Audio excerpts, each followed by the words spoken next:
anem a fer l'àrea d'un rombe, però primer anem a recordar la diferència entre un quadrat i un rombe. El quadrat té 4 costats iguals i té els angles rectes. En canvi, el rombe diem que té igualment els 4 costats iguals, però els angles oposats són iguals 2 a 2. D'acord?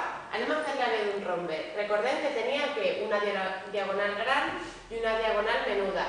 D'acord? La diagonal gran la tenim pintada en verd i la diagonal menuda la tenim pintada en blau.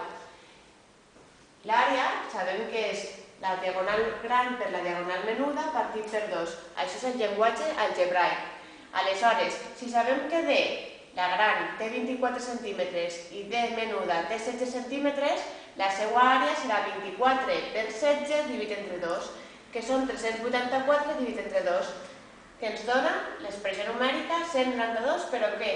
Centímetres quadrats. El que és important és que recordeu les unitats. Hem de posar quadrats perquè estem calculant l'àrea. Recordeu, calculem l'àrea i posem com en l'expressió de les unitats en quadrats.